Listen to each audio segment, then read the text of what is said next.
Something has snapped in Toronto. The data coming out this week is not just alarming, it is historic. Vacancy rates across the city have plunged to levels Toronto has never seen in the modern housing era, and rents, already among the highest in the country, are exploding upward at a pace that analysts are calling functionally unmanageable. This isn't a warning anymore. This is the breaking point. And the question rising across the city tonight, whispered in hallways, elevators, crowded TTC trains, and rental groups online, is simple. If vacancy keeps falling and rent keeps rising, what happens next? Who gets pushed out next? Before we go deeper into the numbers and the pressure engulfing renters across Toronto, take a moment to subscribe to Housing Crisis Alert.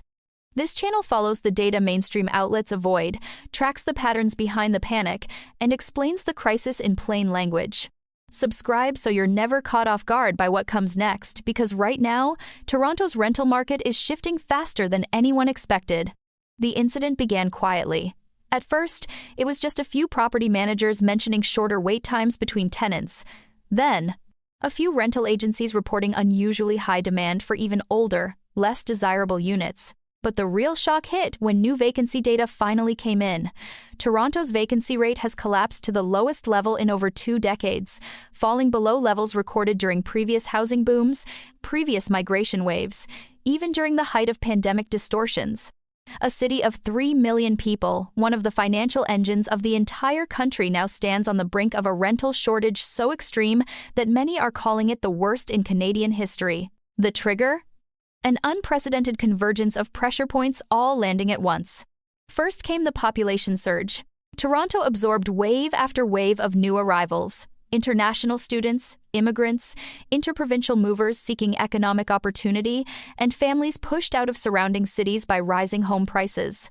This wasn't a slow trickle. It was a flood, tens of thousands of people arriving with nowhere to live except the already stressed rental market. Then came the mortgage shock. Homeowners renewing at much higher rates chose not to sell, tightening the resale market. Investors holding multiple units, once eager to upgrade or flip, suddenly froze, retreating from the marketplace and locking units away from potential renters. And construction delays, often treated as background noise, turned into a crisis of their own. Developers facing cost overruns, labor shortages, and financing hurdles slowed or paused projects across the GTA. Thousands of units that were supposed to enter the market in 2023 and 2024 simply didn't. The pipeline broke. Supply stopped flowing. Toronto's rental crisis was born from this collision.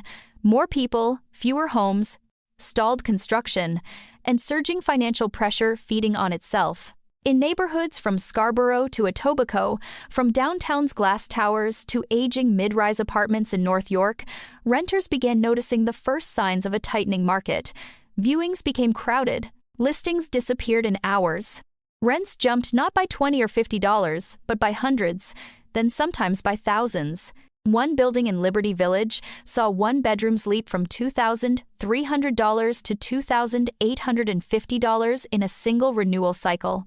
A basement apartment in Parkdale jumped nearly $500 in 1 year. Reports came in of 20, 30, even 40 applicants showing up to a single showing. And then came the most shocking indicator, bidding wars. Not for homes to buy, for homes to rent. People offering extra months of rent up front. People offering to outbid other applicants by $200, $300, $500. People begging landlords for a chance. This is not normal. This is not seasonal volatility. This is a city in rental freefall. Officials at the city level began making cautious statements, acknowledging the growing pressure while insisting that new supply was on the way. But behind closed doors, senior staff reportedly warned council that Toronto was entering a severe housing availability crisis, driven by the lowest vacancy levels in a generation. As the crisis deepened, frustration turned into desperation. Tenants in mid-rise apartments suddenly found themselves priced out of their own buildings. Newcomers arriving with job offers in hand struggled to find basic, safe, available housing. Young professionals earning stable incomes reported being pushed farther and farther from the city core, often commuting hours each day because it was the only option left. And in some cases, the darkest ones, families with children, were sent into temporary motels, shelters, or overcrowded shared units, simply because there was no housing left for them. What made this moment even more volatile was the psychological shift. Renters who once believed Toronto's market would eventually stabilize are now questioning whether the city is even livable anymore. Some are packing to leave not because they want to, but because they can no longer stay. This is where the crisis turns dangerous, because when people begin losing hope, when they begin resigning themselves to displacement, it reveals something deeper than a housing shortage. It reveals a breaking point inside the city's social and economic fabric. And that fabric is tearing quickly. Landlords, sensing opportunity or simply responding to higher costs, began pushing rents to record highs. Some did so aggressively, others quietly. But the result was the same. Units that were once borderline affordable for Toronto's middle class became completely out of reach. Politicians offered reassurances. Analysts tried to put the numbers in context. But renters didn't need context. They needed stability, and stability was the one thing Toronto could no longer provide. What makes this moment so dangerous is that vacancy isn't just low, it's collapsing. When vacancy falls below 1%, the market enters a scarcity zone. When it falls further, as it has now, the market stops functioning normally. Landlords gain immense power. Tenants lose almost all negotiating ability. Prices rise simply because they can, not because the units have improved or the costs justify it. And that is exactly where Toronto stands today. As vacancy plunges and rents explode, Toronto is facing a rental crisis that is no longer theoretical. It is lived, it is felt, and it is spreading. The incident phase of this crisis is complete. The pressure is here, the numbers are real, and the voices rising across the city reveal a deeper truth about what this moment represents. Because after the incident comes the human impact. And those voices, raw, fearful, exhausted, will tell the story the data alone cannot capture. The first voices to emerge from Toronto's rental collapse were not economists, politicians, or analysts. They were ordinary renters, people who had been holding on, waiting for the market to cool, hoping for a break that never came. And when the vacancy rate plunged to new lows, those voices shifted from frustration to fear. A mother in North York described how her landlord increased her two-bedroom rent from $2,250 to $2,900 at renewal. She said she cried at the kitchen table after reading the notice. "I work full-time. My husband works full-time. We're not irresponsible people. We're not asking for anything free, but we cannot pay this. I don't know what we're supposed to cut next." Her voice shook, not with anger but exhaustion. A university student near downtown told a story that spread widely online. He had applied for 28 units in 3 weeks. 28! He attended showings along with crowds of other students, international newcomers, and young professionals desperate for shelter. "It felt like a competition," he said. "The landlord looked at us the way someone looks at bidders at an auction." One international student described losing 5 rentals in 1 week because someone else offered 6 months of rent up front. "I am doing everything right," she said. "I have documents, income proof, bank statements, but I am competing with people offering more money than I will make in a year." In Parkdale, a single man renewing a 1-bedroom faced an increase of nearly $500 a month. He didn't sleep for 2 nights. "How can anyone plan a life here?" he asked. "How can someone stay in a city when rent jumps like this with no warning?" Then came the testimonies from families forced into shared living situations, multiple families squeezed into 2-bedroom units, strangers sharing kitchens, adults sleeping in living rooms behind cheap curtains because rent hikes had pushed them out of their former homes. Children doing homework on the floor of cramped living spaces because their family could not afford anything else. These are not isolated stories. These are not mistakes in the system.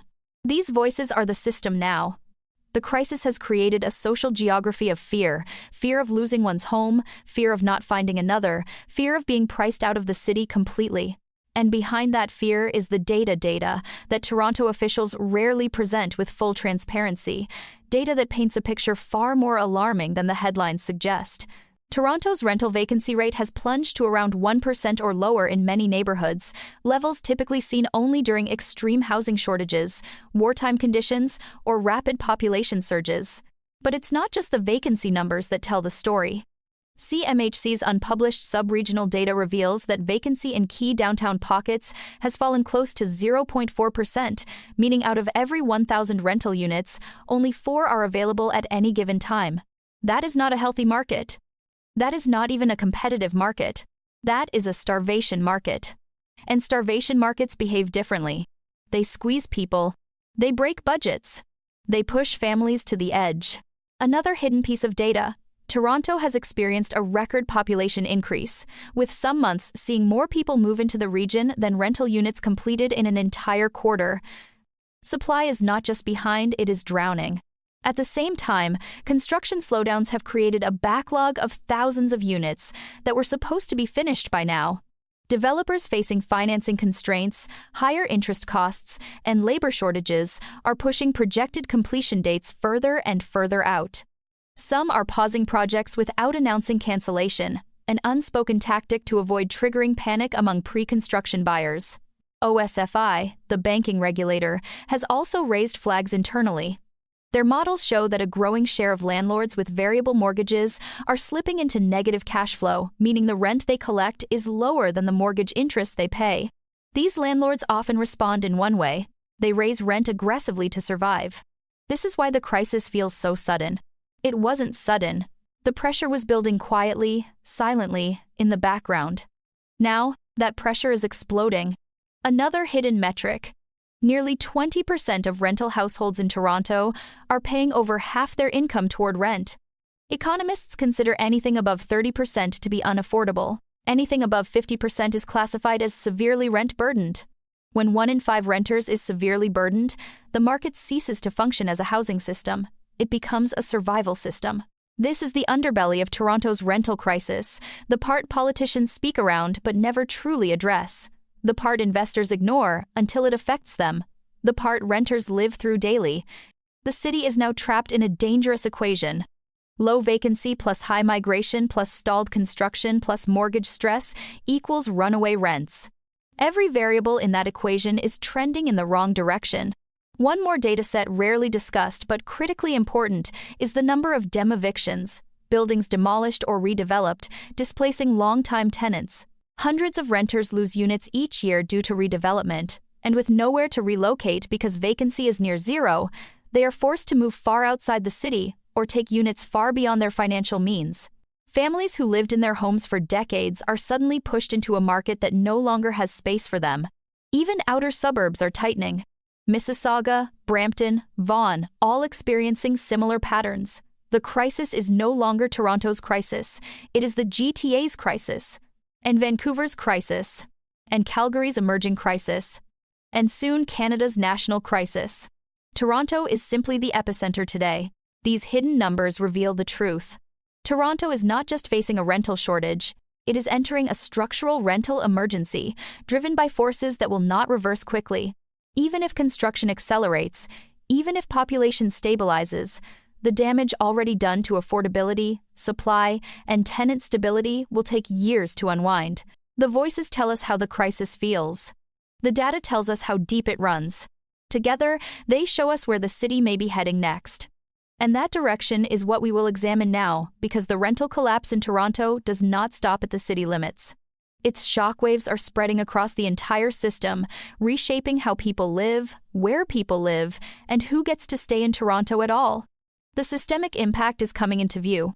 Toronto's rental crisis doesn't remain contained within apartment walls, individual buildings, or even within the boundaries of the city itself.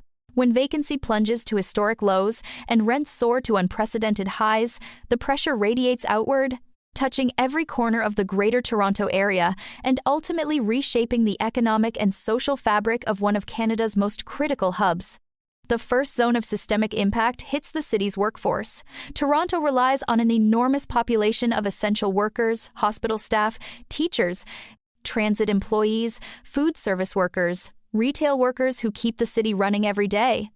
But when rents rise faster than wages, the working class is pushed further and further away from job centers. Commutes stretch from 20 minutes to an hour, then to 90 minutes, and in many cases, beyond 2 hours. As workers move outward in search of affordability, Toronto becomes a city where essential services strain under labor shortages. Hospitals take longer to fill shifts. Schools struggle to hire teachers. Transit lines lose operators. Restaurants rotate through employees who cannot secure stable housing close enough to work. A housing crisis becomes, very quickly, a workforce crisis. The second zone of impact is the business sector. Companies attempting to attract talent, especially young professionals, are now competing not just with other employers, but with the rental market itself. A promising job offer loses its appeal when the candidate realizes they cannot afford even a bachelor apartment near the workplace. Some companies are quietly reporting record declines in job acceptance rates among out-of-province applicants. When housing becomes unattainable, labor mobility collapses, and economic growth slows. But the crisis spreads even further. Local businesses, especially in downtown Toronto, depend on foot traffic from residents and office workers. As renters flee the core for cheaper areas, or out of the region entirely, restaurants, cafes, small shops, and service businesses feel the contraction. Each closed storefront becomes another signal that the city's economic pulse is weakening. The third systemic impact emerges through displacement pressure, which accelerates inequality across the GTA. Lower-income residents, newcomers, international students, and single-parent households are disproportionately affected. Scarborough, North York, and Etobicoke neighborhoods that were once havens of affordability now mirror downtown rental patterns. People are being pushed into precarious living conditions, overcrowded units, or informal rental arrangements with little legal protection. And as displacement grows, homelessness rises.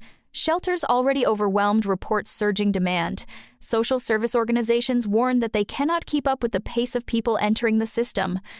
When vacancy collapses to near zero, every eviction, every renovation notice, every job loss, every rent hike becomes a risk factor for homelessness.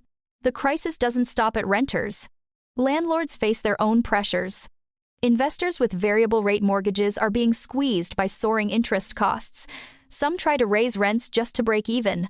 Others sell units entirely, shrinking the rental supply even more. Every investor leaving the market is one less unit available for the thousands entering Toronto each month. Then there's the provincial effect. Ontario's population isn't slowing. Migration remains high, but if Toronto cannot house these newcomers, pressure moves outward to Mississauga, Brampton, Pickering, Vaughan, Hamilton, Kitchener, Guelph. These cities begin absorbing renters Toronto no longer has space for, driving up their own prices and reducing their own vacancy levels. Thus, Toronto's crisis becomes Ontario's crisis. To understand how far-reaching this is, look at the numbers. Toronto's record-high rents are not an anomaly, they're part of a broader pattern. Similar spikes are appearing in Ottawa, London, Windsor, and across the province. The collapse of vacancy in Toronto creates a ripple effect that destabilizes the entire provincial rental landscape because the city acts as a gravitational center. What breaks in Toronto eventually strains everything orbiting it. And finally, the national impact becomes clear. When Toronto rents explode, it becomes a political crisis. Housing affordability becomes a national election issue. Federal immigration targets, long accepted, begin facing public scrutiny. Developers pressure governments to accelerate permit reforms, while tenants demand rent controls strong enough to survive rapid market shocks. This is how a single metric, the plunge in vacancy, evolves into a national conversation about the future of Canadian cities. But what may be the most dangerous impact of all is the psychological shift taking hold in Toronto. People are beginning to question the long-term livability of Canada's largest city. They ask whether their children will ever be able to live independently, whether their careers can sustain them, whether Toronto is becoming a city only for the wealthy and the desperate. Cities do not collapse only through numbers. They collapse when hope erodes. They collapse when people lose the belief that they can stay. Toronto isn't at that point yet, but it is moving closer than anyone predicted. And now, we arrive at the reckoning. For months, analysts predicted stabilization. For years, political leaders promised relief, but the forces driving this rental crisis are accelerating, not slowing. Low vacancy is not easing. Construction delays are not resolving. Population growth is not pausing. Mortgage stress is not disappearing.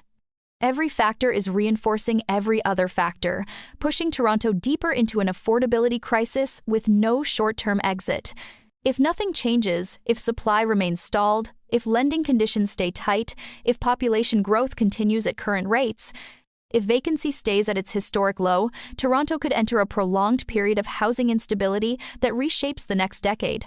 Rent increases could become annual shocks. Displacement could become routine. Middle-class families could become permanent renters or permanent exiles from the city. This is not fear-mongering. This is the trajectory the data already suggests. And that is why understanding this crisis, its causes, its impacts, its hidden forces, is more important now than ever. Toronto stands at a tipping point, and the decisions made in the next few years will determine whether the city remains livable or becomes a place people are forced to leave behind. If you want to stay ahead of these developments, if you want the truth behind the numbers, the breakdowns, the policies, and the human stories shaping Toronto's future, make sure you subscribe to Housing Crisis Alert. This crisis is moving fast, and being informed may be the only advantage Torontonians still have. Subscribe to stay ahead of this crisis.